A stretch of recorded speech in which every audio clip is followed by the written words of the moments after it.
आज हमारे पास दीपक जी आए हुए हैं। जैसे कल आर्मी का रिजल्ट आया था, है ना, आप जानते हैं, और उनका अभी क्या है, पूर्ण रूप से आर्मी में सिलेक्शन हो गया। ठीक है, तो दीपक जी बताएंगे कि आपको कैसा लग रहा है भाई। सर बहुत काफ़ी वो है, सर ने बहुत मेहनत की मेरे पीछे और मैं आज इस मुकाम तक पहुँच रहा। और सर ने मेरे पीछे बहुत दुआ भी रही और सर ने पढ़ाया हुआ बहुत आया है। सर मैं तो ये कहूँगा कि सर के आशीर्वाद देने के लिए।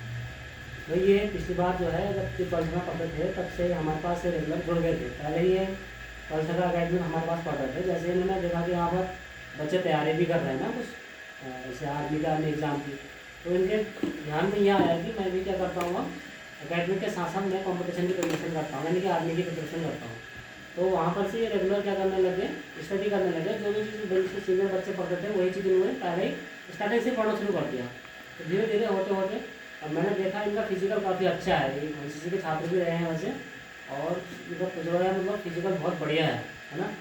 तो पेपर निकालने के लिए जैसे पेपर क्वालिफाइड किया, तो पेपर करने से पहले आपको किन किन चीज़ों में विशेष ध्यान दिया आपने।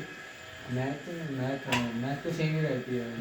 मैथ तो सेम रहती है। मैथ में ध्यान देना पहली बात, और रीजनिंग सेम रहती है, वहाँ आते हैं। और क्या है, घरेलू टाइप में भी जाता है साइंस के क्वेश्चन, और जीके जीएस जो सर ने बताया था वही आता है, सर का बताया हुआ बताया। ये तो कहने का मतलब है कि मैथ्स और रीजनिंग के पार्ट को आप क्या करो, मतलब उसमें लगभग सारे क्वेश्चन आपका सही होने चाहिए।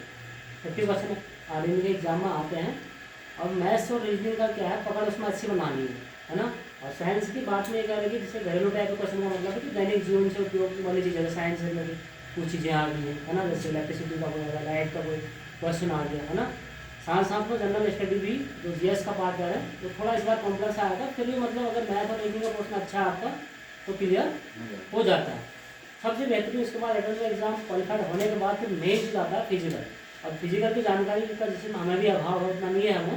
रिटर्न की तो हम बेहतरीन तैयारी कर लेते हैं, लेकिन फिजिकल के बारे में इनसे बेहतर कोई नहीं। हल्द्वानी हो, रुद्रपुर हो, लालगुड़ा हो, बिल्लूपट्टा हो, और कई अन्य स्थानों में इन्होंने रेसिंग की, तो लगभग इनका स्थान जो है टॉप में रहा, है ना।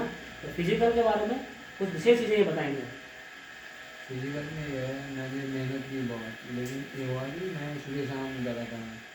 सुबह शाम जाता था और साथ वालों को बुलाता था अपने, लेकिन वो भी नहीं आते थे तो मैं अकेले जाता था दौड़ने। और मैंने दौड़ा और मेहनत की। जो मेरी मेहनत की वो भी बहुत कम पड़ी। वहाँ सांस लेने में दिक्कत होती है। जो रानीखेत ग्राउंड है कि आज वहाँ सांस बहुत फूलती है। इनके कहने का मतलब है कि यहाँ की रेस में, यहाँ दौड़ने में और रानीखेत के ग्राउंड में दौड़ने में थोड़ा डिफरेंट है, क्योंकि वो हाइट पर है, तो वहाँ थोड़ा सा सांस का इशू रहता है ना। फिर भी मतलब बच्चे अगर आगे पास स्टेमिना अच्छा है, आपने प्रैक्टिस पहले से कर रखी है, तो ऐसी कोई चीज़ नहीं कि आप ना कर पाओ, है ना। तो फिजिकल में विशेष ध्यान देना है। और मेडिकल हेल्थ इशू क्या क्या है, ये चीज़ें भी कुछ बताएंगे आप। मेडिकल तो ऐसा है, बाइक से बचना, अपना गाड़ी वाड़ी मत चलाना। गाड़ी चला भी रहे हो तो आराम से चलाओ, अपना गिरना मत। जो हवाबाजी करते हैं वो नहीं करना हुआ अपना। और कभी घर वाले, पहले तो घर वालों का कहना मानना हुआ, और माँ बाप से बढ़ के कोई नहीं है। और उसके बाद ये है कि गाड़ी से बचना हुआ, और आँख कान नाक सब चेक होता है हम लोग। इनका कहने का मतलब है अगर हम राइडिंग कर भी रहे हैं तो हेलमेट का प्रयोग बहुत अनिवार्य रूप से है ना। इसके साथ साथ हमें मतलब एक अच्छा नागरिक कैसे बनेंगे, सारे जितने भी हमारे पास दिशा निर्देश होते हैं ना, हमारा आरटीओ जो जारी करता है ना, यातायात के जो रूल और रेगुलेशन है, उनको हमें हमेशा फॉलो करना चाहिए। कहने का मतलब है हम कहीं प्रिपरेशन कर रहे हैं, फिजिकल में तैयारी कर रहे हैं, लेकिन कहीं हमारा कुछ इंजरी हो जाता है तो वो हमारे लिए फिर डिफेंस के सेक्टर में फॉल्ट हो जाता है एक प्रकार का। इन विशेष चीज़ों से हमें बचना है ना। तो अनुशासन और डिसिप्लिन, अनुशासन और डिसिप्लिन, सेवा, सुरक्षा, सम्मान, ये हमारे देश की आर्मी का मेन अभिन्न अंग है एक प्रकार से, है ना।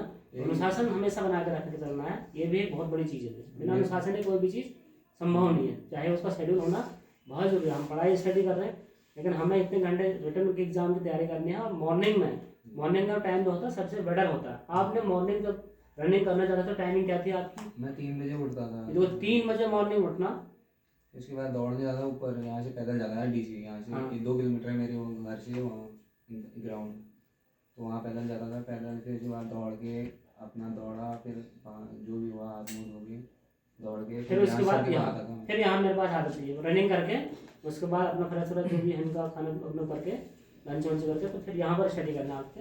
तो इस तरीके से बरकरार मेहनत रखा, साल भर तैयारी करी, 6 महीने साल भर में तैयारी की और आज आपके सामने ये रिजल्ट है। मेरा बचपन का सपना था ये, बचपन बचपन का से सपना? सपना था हाँ, जो आप लोगों ने ठान लिया तो वो करके देखा उन्होंने। उनकी फैमिली से ऑलरेडी अभी आपने समझना में ये भी है कि आपकी फैमिली से अन्य लोग भी देश को सेवा दे एक रहे दूसरे हैं। को देख के भी होता है। आपकी फैमिली से और लोग भी देश को सेवा दे रहे हैं, शायद बता था। हाँ चचा लोग हैं। उनके 2 चचा हैं जो ऑलरेडी भारतीय सेना में काम कर रहे हैं इसमें, है ना, देश को सेवा दे रहे हैं। तो फिर से उनका एक और परिवार से एक लड़का और ऐसा मिला है कि जो देश की सेवा आगे करने को जा रहा है। ठीक है, तो इसी प्रकार से और ही बच्चे हमारे पास आएंगे, उनका इंटरव्यू होगा, हम दिखाएंगे। हमारे पास एक और छात्र हैं सुभाष, वो जल्दी भी हमारे पास आएंगे, उनका भी इंटरव्यू होगा।